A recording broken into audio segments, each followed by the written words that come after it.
ትምህርቱን በምሳሌ ጥራቸው ይላል። ሉቃስ ላይ ስትመጣ ምንድነው ሉቃስ ላይ ሲመጣ ሶስት ምሳሌ ጥራቸዋል። ሶስተኛው ብቻ ነው የምነግራችሁ።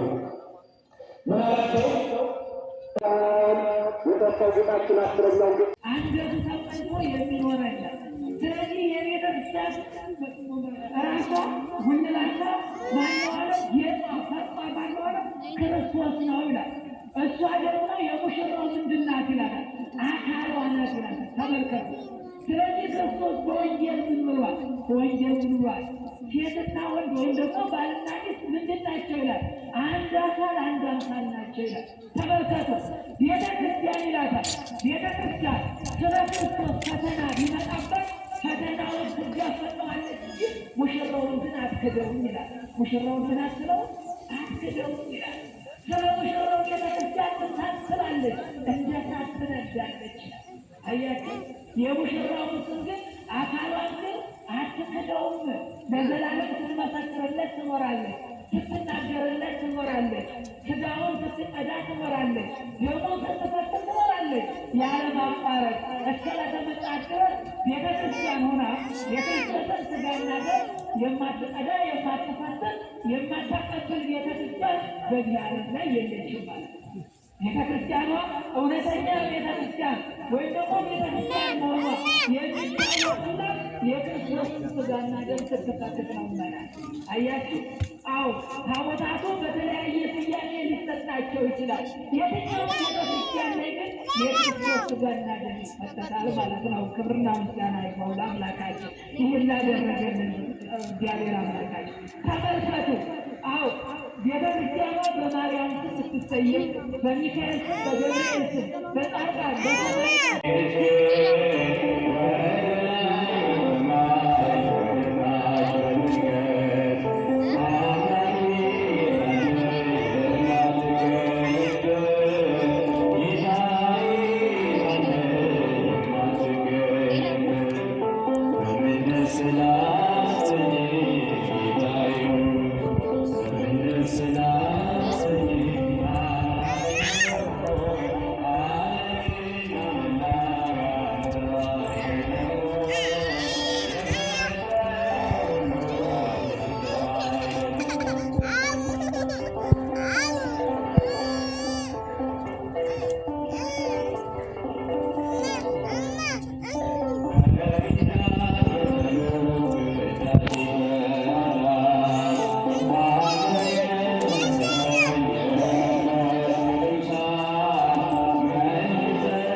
ቤተክርስቲያንን ደግሞ ከክርስቶስ ከሙሽራው የሚለያ የለም።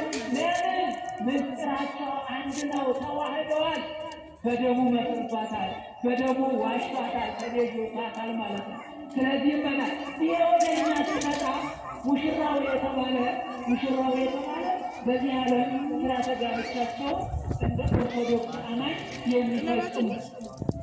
የሚፈጽሙ ሙሽራይቱ እንደ ቤተ ክርስቲያን ሙሽራው ደግሞ እንደ ክርስቶስ አምሳል ናቸው። አንድ ስጋ ተባብረዋል ማለት ነው። ይህንን ምስጢር ግን ሰዎች ይበሉት እናያለን፣ ሲያቃልሉት እናያለን። ዛሬ ቤተ ክርስቲያን ውስጥ መባሉ የምታከብር ቤተ ክርስቲያን ናት። አያችሁ እናቶቻችን፣ እናንተ እኮ አንዳንድ ቀን እንግዳ ባልጠበቃችሁ ባላሰራችሁ ሰዓት እኮ ሲመጣባችሁ ወይ ዛሬ ተጋለጥ ምጣድ ሳልጥ ነው ታላቅ እንግዳ ይመጣብኝ ትላላችሁ አትሉም? ትላላችሁ። ቤተ ክርስቲያን ግን አስቧል። 335 ቀናትን አስቡላት። አንድ ቀንም ስጋውን ሳትሰዋ ደሙን ሳትቀዳ ውለህ አታውቅም። አንድ ቀን ግን ዛሬ ራቢያ